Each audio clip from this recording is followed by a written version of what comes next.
Hello, എല്ലാവർക്കും പുതിയൊരു വീഡിയോയിലേക്ക് സ്വാഗതം.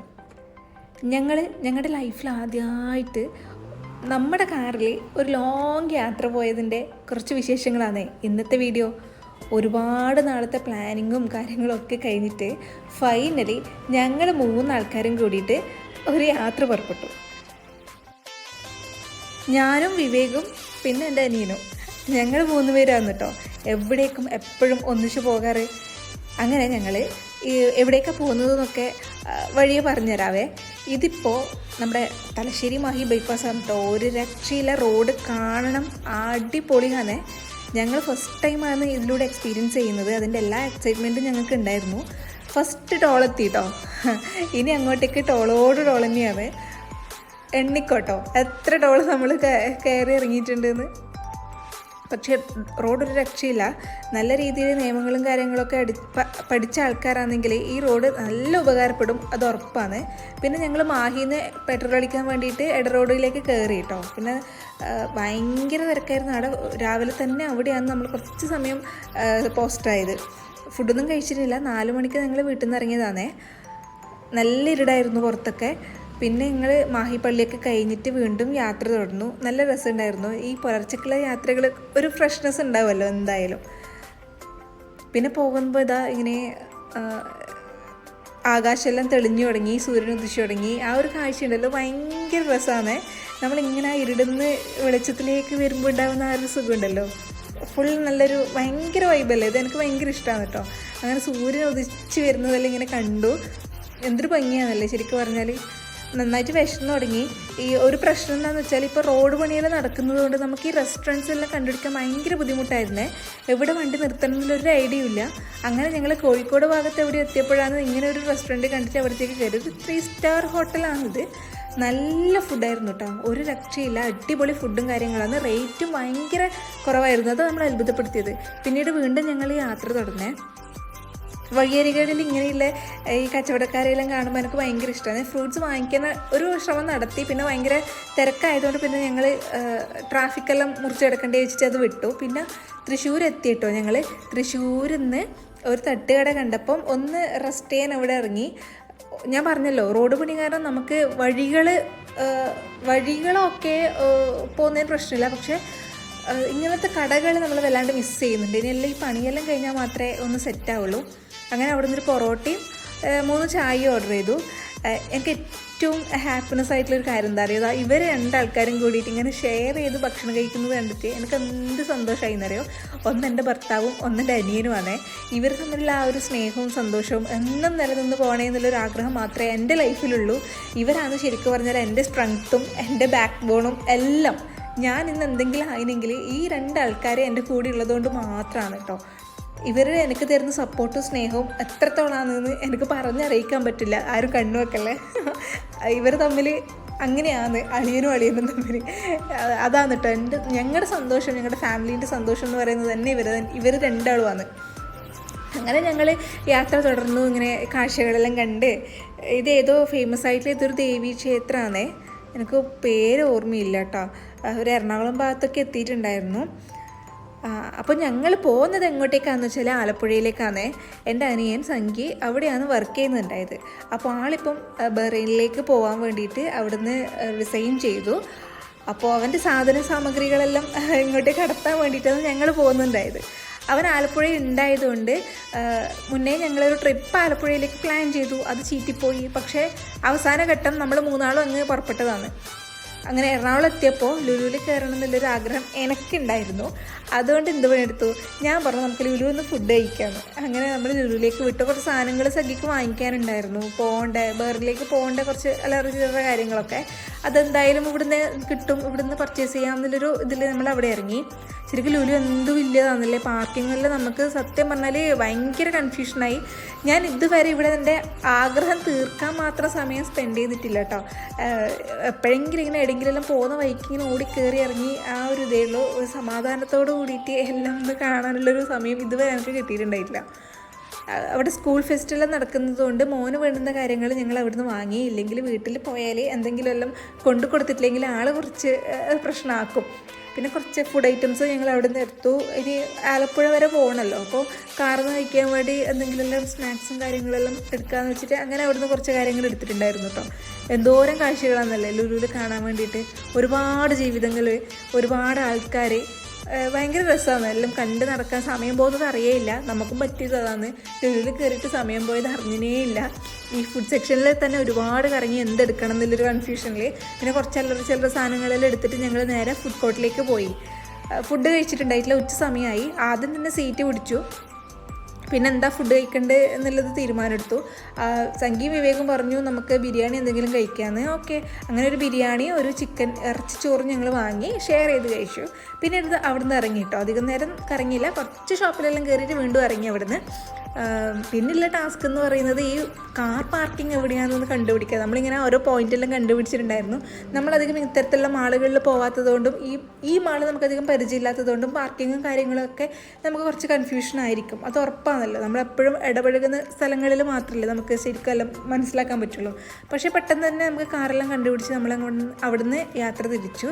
കുറച്ചധികം സമയം നമ്മൾ വിചാരിച്ചതിലും കുറച്ച് കൂടുതൽ സമയം ലുലുവിൽ നമ്മൾ സ്പെൻഡ് ചെയ്തു. വീട്ടിൽ നിന്ന് വിളിച്ചുകൊണ്ടുണ്ട് എവിടെ എത്തിയെന്ന്. കാരണം അവരുടെ ലക്ഷ്യം നമ്മൾ വേഗം ആലപ്പുഴയിൽ എത്തിയിട്ട് അവിടുന്ന് സാധനങ്ങൾ എടുത്ത് തിരിച്ചു വരിക. അപ്പോൾ ഞങ്ങളിങ്ങനെ ആടിപ്പാടി അത് അടുത്തൊരു ടൗണിലെത്തി. ഈ ടോള് കണ്ട് ഭയങ്കര പ്രശ്നമാണ്. പിന്നെ ഞങ്ങൾ ആലപ്പുഴയിൽ ഒരു സന്ധ്യ കഴിയുമ്പോഴേക്കും ആലപ്പുഴ എത്തി. അവിടുന്ന് പിന്നെ കാര്യങ്ങളൊക്കെ സംഗീൻ്റെ പ്ലാനിങ് ആയിരുന്നു. ആലപ്പുഴ എന്ന് പറഞ്ഞ സ്ഥലത്ത് എത്തുമ്പോൾ തന്നെ ശരിക്കും ആ ഒരു വ്യത്യാസം നമുക്ക് മനസ്സിലാകും. കണ്ടത് ഏറ്റവും വെള്ളമായി, പിന്നെ റോഡുകളും വാഹനങ്ങളെക്കാട്ട് കൂടുതൽ ഈ വള്ളങ്ങളും ഒക്കെ ആയി. ആ ഒരു ജീവിതശൈലി ശരിക്കും മാറ്റാമെന്ന് എനിക്ക് തോന്നി കേട്ടോ. നമ്മൾ കണ്ട് പരിചയമില്ലാത്ത കാര്യങ്ങളാണല്ലോ ഇതൊക്കെ, എപ്പോഴെങ്കിലും ഇങ്ങനെ സിനിമയിലൊക്കെ കാണുന്നതെന്നല്ലാണ്ട്. പക്ഷേ ആലപ്പുഴ എന്ന് പറയുമ്പം ഇങ്ങനെയൊക്കെയാണെന്ന് എങ്ങനെയാണോ നമ്മൾ ചിന്തിക്കുന്നത് അങ്ങനെ തന്നെയാണ് കേട്ടോ. അവിടുത്തെ കാഴ്ചകൾ മൊത്തം വെള്ളമാണ്. അപ്പോൾ ഞങ്ങൾ നേരെ പോയത് കന്നിട്ട ജെട്ടിയിലേക്കാണ്. ഇവിടുന്ന് ഒരു ചെറിയൊരു ബോട്ടിംഗ് പ്ലാൻ ചെയ്തിട്ടുണ്ടായിരുന്നു. സംഗീക്ക് ആഗ്രഹം ഉണ്ടായിരുന്നു ഞങ്ങൾ ആലപ്പുഴയിൽ കൊണ്ടുവന്നാൽ എവിടെയൊക്കെ കൊണ്ടുപോകണം, എന്തൊക്കെ കാണിച്ചു തരണം എന്നുള്ളൊരു കൃത്യമായിട്ടുള്ള പ്ലാനിങ് സംഗീക്ക് ഒരുപാട് കാലമായിട്ടുള്ളതാണ്.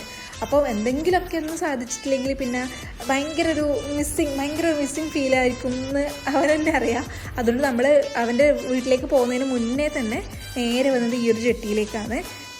ഇവിടെ സംഗീൻ്റെ ഒരു ഫ്രണ്ട് ഉണ്ടായിരുന്നു ഓഫീസിൽ വർക്ക് ചെയ്യുന്നത്. അപ്പോൾ ശ്യാമാണ് നമ്മളെ കുറേ കാര്യങ്ങൾ കാണിച്ചു തരുമോ ഒക്കെ ചെയ്തിട്ടുണ്ടായത്. അവൻ നമ്മൾ നിർബന്ധിച്ചു നമുക്ക് ഹൗസ് ബോട്ടിലെല്ലാം കയറാൻ കുറച്ച് സമയം സ്പെൻഡ് ചെയ്യുക. അപ്പോൾ നമുക്ക് വേറെയും കുറച്ച് കാര്യങ്ങൾ ഈ ഒരു രാത്രി തന്നെ ചെയ്ത് തീർക്കാനുണ്ടായിരുന്നു. അല്ലെങ്കിൽ നമുക്ക് ഇവിടെ നിൽക്കുന്നതിൽ പ്രശ്നമില്ല, സാധനങ്ങൾ എടുക്കൽ മാത്രമായിരുന്നില്ല നമ്മുടെ ഉദ്ദേശം. അപ്പോൾ അങ്ങനെ ഞങ്ങൾ അവിടെ നിന്നൊരു ഹൗസ് ബോട്ടിൽ കയറി. അത്രത്തോളം വന്നിട്ടൊരു ഹൗസ് ബോട്ട് എക്സ്പീരിയൻസ് ചെയ്തിട്ടില്ലെങ്കിൽ മോശമല്ലേ. പക്ഷെ ഒരുപാട് ദൂരം പോകാനുള്ളൊരു ഇഷ്ടം എനിക്ക് ഉണ്ടായിരുന്നില്ല കേട്ടോ. ഒരുപാട് ആൾക്കാരെല്ലാം കൂടിയിട്ട് ഹൗസ് ബോട്ടിൽ കയറുന്നതാണെങ്കിൽ അതൊരു രസമായിരിക്കും. പക്ഷേ നമ്മൾ മൂന്നാളും മാത്രമാകുമ്പോൾ കുറച്ച് ദൂരം കറങ്ങുമ്പോൾ തന്നെ ബോറടിക്കും എന്നുള്ളത് നമുക്ക് തന്നെ അറിയാം. എന്നാലും ഹൗസ് ബോട്ടിലൊന്ന് കണ്ട് ഒരുപാട് ബോട്ടുകൾ അവിടെ നിർത്തിയിട്ടുണ്ടായിരുന്നു. ഒരുപാട് ടൂറിസ്റ്റുകൾ ഉണ്ടായിരുന്നു. അതിനുള്ളിൽ സ്റ്റേ ചെയ്യുന്ന ആൾക്കാരെ നല്ല രസമുണ്ടായിരുന്നു കാണാൻ വേണ്ടിയിട്ട്. എപ്പോഴെങ്കിലും വന്നിങ്ങനെ കാണുമ്പോൾ അത് ഭയങ്കര കൗതുകം തന്നെയല്ലേ. സന്ധ്യയായി, നമുക്ക് വേറെയും കുറച്ചൊക്കെ ഞാൻ പറഞ്ഞല്ലോ വേറെയും കുറച്ച് കാര്യങ്ങൾ ചെയ്ത് തീർക്കാനുണ്ട്. ഇവിടുന്ന് തോട്ടിൽ അസ്തമനം കാണാൻ പറ്റും എന്നുള്ളൊരു അറിവുണ്ടായിരുന്നു. അപ്പോൾ അത് കാണാൻ വേണ്ടിയിട്ട് പോയതാണ്. പക്ഷേ അപ്പോഴത്തേക്ക് സന്ധ്യയായി, സൂര്യനെല്ലാം എപ്പോഴോ വീട്ടിലേക്ക് പോയിട്ടുണ്ടായിരുന്നു കേട്ടോ. എന്നാലും നമ്മൾ കുറച്ച് ദൂരം ശ്യാമിൻ്റെ കൂടെ നടന്നു. ആ ഒരു സ്ഥലമൊക്കെ ഭയങ്കര ഒരു പുതുമ തോന്നി. കഴിഞ്ഞ വെള്ളപ്പൊക്കത്തിൽ ഇവിടെയൊക്കെ വെള്ളം കയറിയിട്ടുണ്ടായിരുന്നു എന്ന് പറയായിരുന്നു ശ്യാമൻ. അത്രയും ഒരു ദുരിതം നിറഞ്ഞൊരു ജീവിതവും ഇവർക്ക് ഉണ്ട് എന്നുള്ളത് അത് വേറൊരു സത്യാവസ്ഥയാണ്. ഇതാ ഈ ഒരു പാടത്തിലാണ് കേട്ടോ സൂര്യൻ അസ്തമിക്കുന്നത് കാണാൻ പറ്റുക. പക്ഷേ ഇവിടുന്ന് നോക്കുമ്പോൾ എന്തൊരു ഭംഗിയെന്നറിയോ എല്ലാം കാണാൻ വേണ്ടിയിട്ട്. കുറച്ചധികം നേരം തന്നെ നമ്മളവിടെ നിന്നു, എല്ലാം നോക്കിക്കണ്ടു. പിന്നീട് നേരെ തിരിച്ചു പോയിട്ടോ. എന്തൊരു ബ്യൂട്ടിഫുൾ ആണെന്നല്ലേ ആലപ്പുഴ.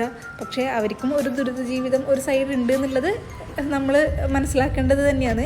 നമ്മളങ്ങനെ നേരെ പോയത് ആലപ്പുഴ റെയിൽവേ സ്റ്റേഷനിലേക്കാണ്. ഇവിടെ എത്തിയത് എന്തിനാണെന്ന് വെച്ചാൽ സംഗീത വണ്ടിയുണ്ട്, കണ്ണൂരേക്ക് അത് കയറ്റി വിടണം. അതിന് വേണ്ടി ഒരുപാട് നമ്മളവിടെ നട്ടം തിരിച്ചു കേട്ടോ. ഈ റെയിൽവേ ആൾക്കാർ എന്തൊരു ജാടയോ അഹങ്കാരമോ ആണ് ആൾക്കാർക്ക് എന്നാണ്. പൈസ കൊടുത്താൽ മാത്രമേ ആടെയുള്ള ആൾക്കാർ കാര്യങ്ങൾ ചെയ്യുന്നില്ലൂ. നമ്മൾ ഒരുപാട് നേരം ഓടിച്ചു. ഇവർ പഠിക്കുന്ന കുട്ടികളാണെന്നാണ് അവർ വിചാരിച്ചത്. അതുകൊണ്ട് കാര്യമായിട്ട് ഇവരോട് അധികം പൈസക്കൊന്നും ഇവർ ചോദിച്ചിട്ടുണ്ടായിട്ടില്ല. പക്ഷേ അങ്ങനെ കുറച്ച് ചുറ്റിച്ചു. പിന്നെ നമ്മൾ നേരെ പോയത് ബ്രദേഴ്സ് ഹോട്ടലിലേക്കാണ്. ഞാൻ പറഞ്ഞല്ലോ സംഗീതക്ക് കുറച്ച് പ്ലാനിങ്സ് ഉണ്ടായിരുന്നു നമ്മൾ വന്നാൽ എവിടെയൊക്കെ കയറണം എന്നുള്ളത്. അതിലൊരു സ്പോട്ട് ഇതാണ്. ഇത് സിനിമാക്കാരുടെ ബ്രദേഴ്സ് എന്നാണ് ഈ ഒരു ഹോട്ടൽ അറിയപ്പെടുന്നത്. കാരണം അത്രയും സിനിമാക്കാരും ആർട്ടിസ്റ്റുകൾ പഴയ നടന്മാരൊക്കെ ഇവിടെ വിസിറ്റ് ചെയ്തിട്ടുണ്ട്. കണ്ടോ, ഈ ഫോട്ടോസൊക്കെ ഇവിടെ വിസിറ്റ് ചെയ്തിട്ടുള്ള ആൾക്കാരുടെ അഭിപ്രായങ്ങൾ രേഖപ്പെടുത്തിയതാണ്. അവരുടെ ഫോട്ടോയും അവർ തന്നെ അവരുടെ കൈപ്പടയിൽ എഴുതിയിട്ടുള്ള ആ ഹോട്ടലിനെ പറ്റിയിട്ടുള്ള റിവ്യൂ ആണ് അവിടെ മൊത്തം എഴുതിയിട്ടുള്ളത്. പിന്നെ ഇപ്പോഴത്തെ തലമുറയിലെ ആൾക്കാരുടെ അവിടെ വിസിറ്റ് ചെയ്ത ആൾക്കാരുടെ ഒക്കെ ഫോട്ടോ ഇപ്പുറത്തെ സൈഡിലെ ചുമരിനൊക്കെ ഉണ്ട്. അത്രയും സിനിമക്കാർ വിസിറ്റ് ചെയ്തിട്ടുള്ളൊരു സ്ഥലമാണ്. ഫുഡ് പിന്നെ പറയണ്ട കേട്ടോ, അത്രയും കിട്ടില്ലായിരുന്നു. ഭയങ്കര ടേസ്റ്റായിരുന്നു ഫുഡ്. അങ്ങനെ ഞങ്ങൾ അവിടെ നിന്ന് ഇറങ്ങി. പിന്നെ ഞാൻ നേരെ സംഗീൻ്റെ വീട്ടിലേക്ക് പോകുന്നത്.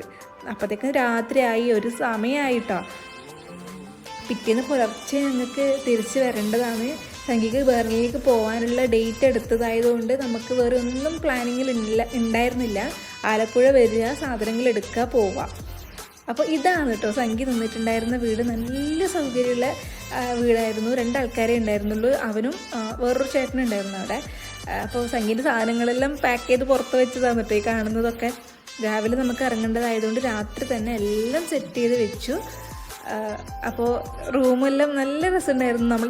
നമ്മളും ആദ്യമായിട്ട് കാണുന്നതാണ്. ഇവൻ വീഡിയോ കോൾ ചെയ്യുമ്പം കാണുന്നുണ്ട് എന്നല്ലാണ്ട് നമ്മൾ ഇങ്ങോട്ടേക്ക് ഇതുവരെ വന്നിട്ടുണ്ടായിരുന്നില്ലല്ലോ. അപ്പം നല്ല സൗകര്യം തോന്നി, ഭയങ്കര സന്തോഷം തോന്നിയിട്ടോ. ഇങ്ങനെ ഒരു വീട്ടിൽ നിൽക്കാൻ പറ്റിയല്ലോ. നല്ല സൗകര്യത്തോട് കൂടിയിട്ട് തന്നെയാണല്ലോ നിന്ന്. ചില റെൻ്റൽ ഹോമെല്ലാം ഭയങ്കര ഷോക്കായിരിക്കുമല്ലോ.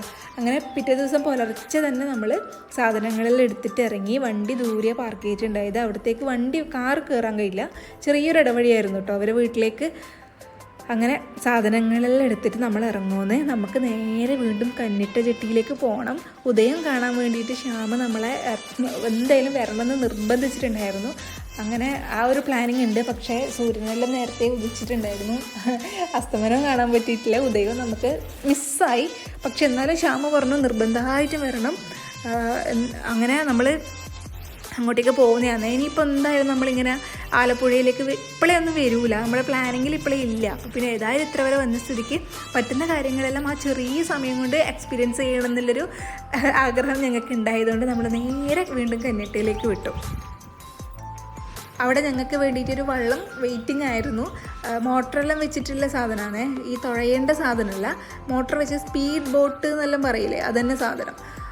സ്പീഡ് ബോട്ടല്ല, മോട്ടർ വെച്ചിട്ടുള്ള തോണി. അപ്പോൾ അതിൽ ഞങ്ങൾ കയറി. ഭയങ്കര രസമുണ്ടായിരുന്നു കേട്ടോ. എന്ത് ബ്യൂട്ടിഫുള്ളാണെന്നല്ലേ ആലപ്പുഴ.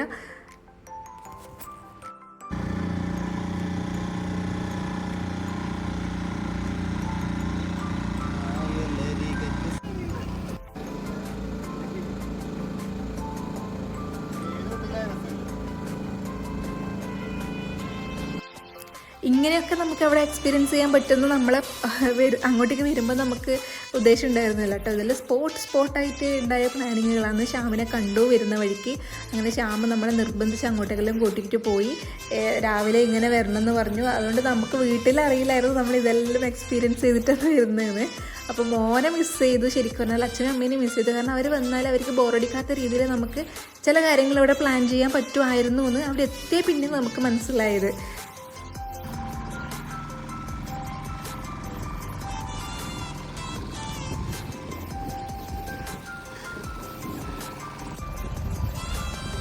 നമുക്കിതൊക്കെ ഭയങ്കര പുതുമ നിറഞ്ഞ കാഴ്ചകൾ തന്നെയാണല്ലോ. എല്ലാം വെള്ളത്തിലേക്കൂടെ തന്നെയാണ് അവിടെ കാര്യങ്ങളൊക്കെ നടക്കുന്നത്. ആ വെള്ളത്തിൽ കൊണ്ടുപോകുന്നത് അവരുടെ കുടിവെള്ളമാണ് കേട്ടോ. ഇതൊക്കെ നമുക്ക് പുതുമ നിറഞ്ഞ കാഴ്ചകളാണ്. നമുക്ക് ഭയങ്കര അതിശയം തോന്നി, ഇങ്ങനെയൊക്കെയാണോ. പിന്നെ സൈഡിലെ വീടുകൾ, അവിടുത്തെ തോട്ടങ്ങൾ, എന്തൊരു ഭംഗിയാണെന്നല്ലേ ഇതെല്ലാം കാണാൻ വേണ്ടിയിട്ട്.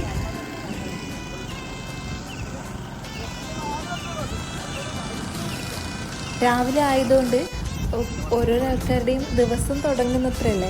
അപ്പോൾ കിളികളും അതിൻ്റെ ബഹളങ്ങളും ഒക്കെ ആയിട്ട് ഭയങ്കര രസമായിരുന്നു. ഇതാ ഒരു ചേട്ടൻ വന്ന് മീൻ വിറ്റിട്ട് പോകുന്നതാണത്. നല്ല ഒരുപാട് കാഴ്ചകൾ. ശരിക്കും പറഞ്ഞാൽ ഭയങ്കര രസം, പീസ്ഫുള്ളായിരുന്നു ഈ ഒരു ബോട്ട് യാത്ര ഞങ്ങൾക്ക് സമ്മാനിച്ചത്.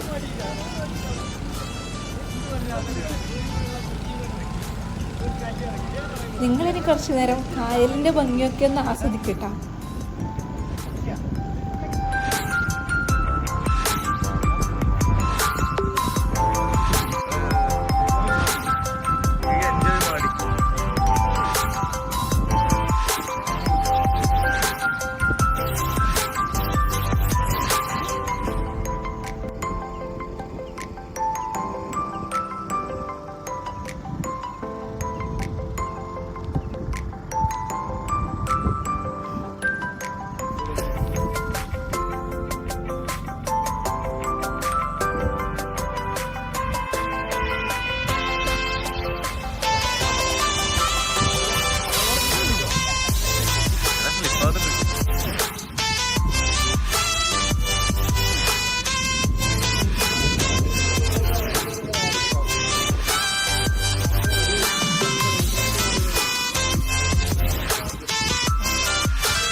കഴിഞ്ഞിട്ട് ഉദയം കാണാൻ വേണ്ടിയിട്ടുള്ളൊരു പ്ലാനിങ് ആയിരുന്നു കേട്ടോ ഉണ്ടായത്. ഇതൊരു ഫ്ലോട്ടിങ് എന്തോ അവിടെ കെട്ടി വെച്ച സാധനമാണ്. അധികം ഫ്ലോട്ടിംഗ് അല്ല, അവിടെ തന്നെ നിർത്തിയിട്ടുള്ള സാധനമാണ്. അവിടെ നിന്നാണ് നമുക്ക് ഈ സ്പീഡ് ബോട്ടിംഗ് എല്ലാം ചെയ്യാൻ പറ്റും.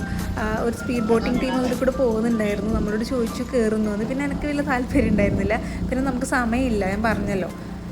അതൊക്കെ ഒന്ന് കണ്ടു. പിന്നെ ഏതായാലും അത്രത്തോളം വന്നസ്ഥിതിക്ക് അവിടെ നിന്ന് കുറേ ഫോട്ടോസും വീഡിയോസും ഒക്കെ എടുത്തു. നല്ല രസം. ഇത് ടൂറിസ്റ്റുകളെ കൊണ്ടുപോകുന്നതാണ്. ഈ രാവിലെ തന്നെ വെയിൽ ഉദയമായതുകൊണ്ട് തന്നെ ചൂട് കുറവായിരുന്നു. അതുകൊണ്ട് നമുക്ക് നല്ലൊരു സുഖം ഉണ്ടായിരുന്നു അതിൽ കൂടെ പോകാൻ. അല്ലെങ്കിൽ നന്നായി വെയിലടിക്കുമല്ലോ. ഈ വീടുകളൊക്കെ കണ്ടോ, ഒറ്റപ്പെട്ട് നിൽക്കുന്ന ഭയങ്കര രസമായിട്ട് തോന്നി എനിക്കത് കാണുമ്പം. ഇവിടെ ആൾത്താമസമൊക്കെ ഉണ്ടോയെന്നൊന്നും അറിയില്ല കേട്ടോ, ഉണ്ടെന്ന് തോന്നുന്നു. പക്ഷെ എന്നാലും മഴ വരുമ്പോൾ ഇവരെല്ലാം എന്ത് ചെയ്യുന്നുള്ളതാണ് കേട്ടോ. ആ സമയത്ത് ഞാനിങ്ങനെ ആലോചിച്ചിട്ടുണ്ടായത്, അന്നേരം എത്രത്തോളം ദുരിതം ഉണ്ടാവും. വീട്ടിലേക്ക് മൊത്തത്തിലങ്ങ് വെള്ളം കയറൂലേ 4 പാടുന്നു. ഇതൊക്കെ മറ്റേ ഒരുപാട് സിനിമകൾക്ക് ലൊക്കേഷനായ സ്ഥലങ്ങളാണ്. പുള്ളിപ്പുലിയും ആട്ടിൻകുട്ടികളൊക്കെ ഷൂട്ട് ചെയ്തത് ഈ ഒരു സ്ഥലത്ത് നിന്നാണെന്ന് നമ്മുടെ കൂടെ ഉണ്ടായ ആൾക്കാർ ഞങ്ങൾക്ക് പറഞ്ഞു തന്നു. കുറച്ചൊരു ദൂരം പോയിട്ട് കറങ്ങി ഞങ്ങൾ തിരിച്ച് നമ്മൾ കയറിയ സ്ഥലത്തേക്ക് തന്നെ മടങ്ങലായി. നമുക്ക് സമയമില്ല, അത് ഞാൻ വീണ്ടും വീണ്ടും പറയുന്നു. ഒരുപാട് വള്ളങ്ങളും ഷിക്കാറുകളും ഒക്കെ അവിടെ ഇവിടെയായിട്ട് നിർത്തിയിട്ടത് കണ്ടു. ഈ ഒരു വീട് കണ്ടോ, അത് തറ ഉയർത്തി കെട്ടിയതാണ് വെള്ളപ്പൊക്കത്തിൽ നിന്ന് രക്ഷ നേടാൻ വേണ്ടിയിട്ട്.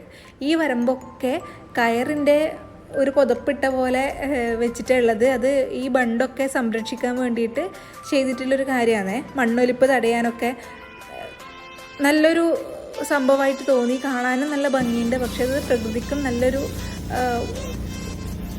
ജൈവ പുതപ്പ് അങ്ങനെ എന്തോ സംതിങ് ആണെന്ന് അതിന് പറയാം. ഇത് കയർ കോർപ്പറേഷൻ അവിടെ നിന്ന് ചെയ്തു കൊടുക്കുന്നതാണ് കേട്ടോ. അങ്ങനെ ഞങ്ങൾ തിരിച്ച് വീണ്ടും കന്നിട്ടയിൽ ജെട്ടിയിലേക്ക് തന്നെ എത്തി. ഞങ്ങളുടെ ലക്ഷ്യം ഈ കാണുന്ന രാജാക്കാട് ചായക്കടയാണ്. ഞങ്ങൾ ബ്രേക്ക്ഫാസ്റ്റ് ഒന്നും കഴിച്ചിട്ടുണ്ടായിട്ടില്ല. വെറും വയറ്റിലാണ് ഈ വള്ളത്തിൽ കയറിയിട്ട് പോയിട്ട് വരുന്നത്.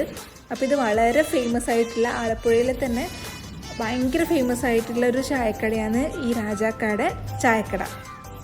അപ്പോൾ ഞങ്ങളുടെ ബ്രേക്ക്ഫാസ്റ്റ് ഇന്ന് ഇവിടെ നിന്നായിരുന്നു. നല്ല അടിപൊളി ചൂട് പൊറോട്ടയും ബീഫ് കറിയും ഞങ്ങൾ കഴിച്ചിട്ടുണ്ടായത്. ഇതിൻ്റെ ഷോർട്ട് വീഡിയോ ഞാൻ അപ്ലോഡ് ചെയ്തിട്ടുണ്ട്. കാണാത്തവരതൊന്ന് ചെക്ക് ചെയ്ത് നോക്കൂ. ഭയങ്കര ബ്യൂട്ടിഫുള്ളായിരുന്നു ഈ ഒരു ചായക്കടയും.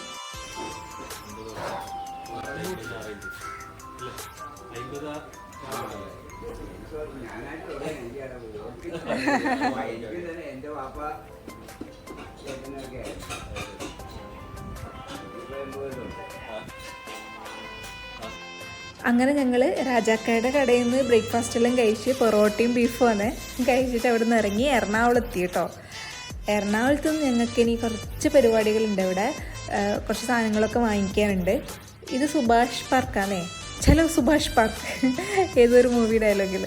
ഇതെല്ലാം ഞാൻ ആദ്യമായിട്ട് കാണുന്നതായതുകൊണ്ട് ഭയങ്കര കൗതുകത്തോടെ എല്ലാം നോക്കി കണ്ടു. പിന്നെ നമ്മൾ നേരെ പോയത് സെൻട്രൽ സ്ക്വയർ മാളിലേക്കാണ്. അവിടുന്ന് എനിക്ക് കുറച്ച് കാര്യങ്ങൾ വാങ്ങിക്കാനുണ്ട്, അതുകൊണ്ട് കയറിയതാണ് കേട്ടോ. പിന്നെ ഒന്ന് ഫ്രഷ് ആവണം, അതും കൂടി ഒരു ഉദ്ദേശം ഉണ്ടായിരുന്നു. ലോങ് യാത്രയാണല്ലോ. അങ്ങനെ അവിടെ നിന്ന് കറങ്ങി നമ്മൾ കണ്ണൂരെല്ലാം കാണുന്നത് പോലത്തെ ഒരു സാധാരണ ഒരു ചെറിയൊരു മാള്. അധികം കാഴ്ചകളൊന്നുമില്ല, ആവശ്യങ്ങൾ മാത്രം. നമ്മൾ പോയി സാധനം വാങ്ങാൻ വരിക, അത്രയേ ഉള്ളൂ. അങ്ങനെ തോന്നി എനിക്കിത്. ജോക്കിയുടെ ഒരു ഔട്ട്ലെറ്റിൽ കയറിയാലും ജോക്കിയുടെ ചരിത്രമൊക്കെ രേഖപ്പെടുത്തിയത് കണ്ടു. നല്ല രസം തോന്നി കേട്ടോ അവരുടെ ആ ഒരു പ്രസൻറ്റേഷൻ. പിന്നീട് കുറച്ച് സമയം നമ്മളവിടെ സ്പെൻഡ് ചെയ്തിട്ട് അവിടെ നിന്ന് ഇറങ്ങി നമ്മളിനി നേരെ കണ്ണൂരേക്കാണ് കേട്ടോ. എൻ്റെ ഈ കണ്ണൂർ ആലപ്പുഴ ട്രിപ്പിൻ്റെ ഒരുപാട് ഷോർട്ട് വീഡിയോകൾ ഞാൻ ഇതിന് മുന്നേ തന്നെ അപ്ലോഡ് ചെയ്തിട്ടുണ്ട്. കാണാത്തവരൊന്ന് ചെക്ക് ചെയ്ത് നോക്കണേ. ഓരോ സ്പോട്ടുകളുടെയും കൂടുതൽ ഡീറ്റെയിൽസ് ഷോർട്ട് വീഡിയോയിലാണ് ഉള്ളതെന്ന് എനിക്ക് തോന്നുന്നു. ഞങ്ങൾ വന്ന വഴിയല്ല കേട്ടോ തിരിച്ചു പോകുന്നത്. റൂട്ട് അങ്ങനെയാണ് നമുക്ക് ഗൂഗിൾ മാപ്പ് കാണിച്ചു തന്നത്. റോഡ് പണിയൊക്കെ നടക്കുന്നതുകൊണ്ടായിരിക്കണം ചിലപ്പോൾ അങ്ങനെ. യാത്രയെല്ലാം വളരെ രസകരമായിരുന്നു, സുഖകരമായിരുന്നു. അധികം ബുദ്ധിമുട്ടോ കാര്യങ്ങളോ ഒന്നും ഉണ്ടായിട്ടില്ല. ഒരു തലവേദന പോലും വന്നിട്ടില്ല. അതന്നെ ഭയങ്കര സന്തോഷമായിരുന്നു. ചെറിയൊരു മഴയും ഉണ്ടായിരുന്നില്ല. ഇത് എറണാകുളത്ത് തന്നെ നമ്മൾ ചെറിയൊരു ചായയെല്ലാം കുടിച്ചിട്ട് വീണ്ടും യാത്ര തുടർന്നു. പിന്നെ കോഴിക്കോട് ഭാഗത്തെത്തിയപ്പോഴാണ് കേട്ടോ ആകെ അലമ്പായത്. നല്ല മഴയുമായി ഒരുപാട് നേരം ട്രാഫിക്കും പെട്ടു, ബ്ലോക്കായി, വഴി തെറ്റി. അങ്ങനെ നമ്മൾ ആ ഒരു ട്രിപ്പിൻ്റെ മൂഡ് അവിടെ കളഞ്ഞു കിട്ടാം. ഒരുപാട് വലഞ്ഞു പോയി കോഴിക്കോട് എത്തിയപ്പോൾ. പിന്നീട് ഞാൻ കാര്യങ്ങളൊന്നും ഷൂട്ട് ചെയ്തിട്ടില്ല, വീട്ടിലെത്തിയതൊന്നും. പിന്നെ ഒരു 10 ആയി നമ്മൾ വീട്ടിലേക്ക് തിരിച്ചെത്തുമ്പോഴത്തേക്കും. അപ്പോൾ ഈ ഒരു വീഡിയോ നിങ്ങൾക്ക് ഇഷ്ടമായെങ്കിൽ തീർച്ചയായിട്ടും എൻ്റെ ചാനൽ ലൈക്ക് ചെയ്യാനും ഷെയർ ചെയ്യാനും സബ്സ്ക്രൈബ് ചെയ്യാനും മറക്കല്ലേ. നമ്മുടെ ഓർമ്മകളെ എന്നും നമുക്ക് എടുത്തു നോക്കാൻ പറ്റുന്നൊരു തെളിവിനായിട്ട് വേണ്ടിയിട്ട് ചെയ്തൊരു വീഡിയോ ആണേ. അപ്പോൾ മറ്റൊരു വീഡിയോ ആയിട്ട് വീണ്ടും കാണാം. Bye.